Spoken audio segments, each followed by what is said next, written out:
Hi team, well it's weekly wrap time, my time to be in the garden. Unfortunately Chris is unwell, so get well soon mate, and so I'm on my own and looking forward to the week ahead. But before we talk about that, just wanted to cover off, we had the Scone Carnival last weekend, a fabulous weekend. If you've never been, you should try to get there. Absolutely, they put on a brilliant show and it was fantastic. The weather was brilliant. We had 4 or 5 runners there, but 2 notable mentions. Formal display, firstly in the Cup. He did win the Tamworth Cup a couple of weeks ago and then went to Scone, the listed Scone Cup. Unfortunately, he drew barrier 15 of 15, so that was always going to make it hard. And of course, it played out that way. He ended up 4 wide the trip, the only horse 4 wide, no cover. He ran an absolute screamer. He came home hard and finished 3rd. He probably just peaked in his run with about 30 or 40 metres out, but he was brilliant, best horse in the race, and he's absolutely flying at the moment. So to finish 3rd in that field after such a tough run just shows how far he's come this preparation. So he was excellent. He's now heading off to he'll head to the Queensland Carnival, which is fabulous. He's earned that. And he'll go to the Spear Chief, the listed Spear Chief, over a mile on the 6th of June. We're actually hoping that he might, if he runs well there, he might be a sneaky chance for the Group 1 Stradbroke. So that's obviously still up there with the planning and the dreams. But next run, the Spear Chief up in Queensland, which will be very exciting for his owners. The other notable mention from the Carnival was Hay Street. He's also in fabulous form this preparation. Hasn't finished outside the placings, and he ran in Benchmark 78 company over 1100 metres. Probably still just a tad short of his best trip, and it showed last week. He finished 2nd, but another couple of metres and he wins the race. So he was fabulous. He's running well. He's got a couple of options next Saturday in Sydney, or he's got a 3-year-old 1200 metres up in Brisbane black type race. So we'll figure out where he goes next, but he is absolutely flying as well. So really pleased with those 2 runs.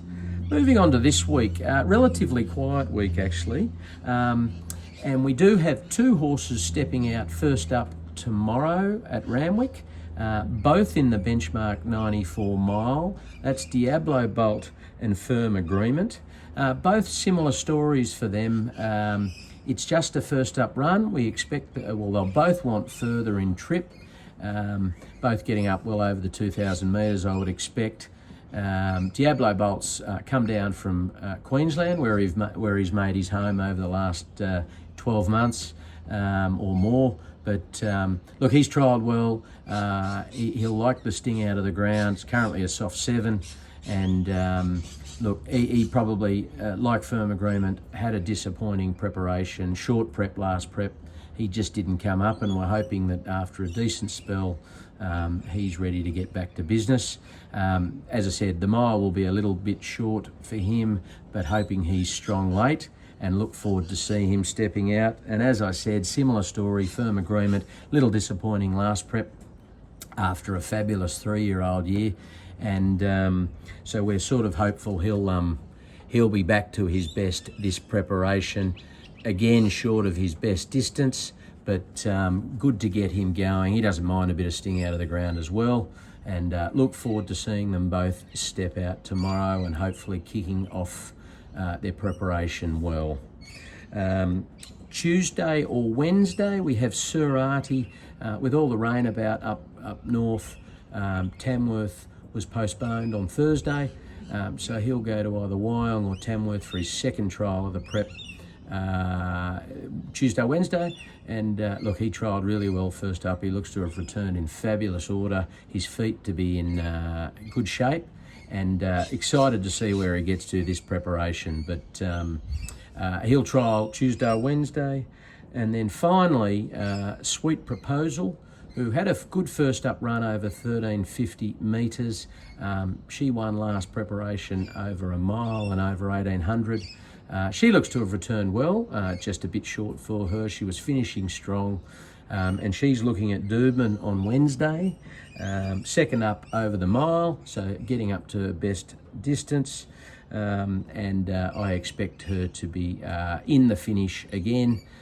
She's a mare now that she's probably placed over 50% of her runs, and hopefully in for another really strong preparation. But so that's the runners for the week. Only the 4. Good luck to all of those owners in those horses, and can't wait to see how they go.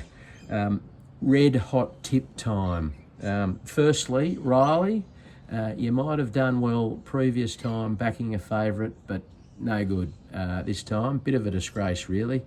Grafter Burner's no good, so he's gone back into his hole.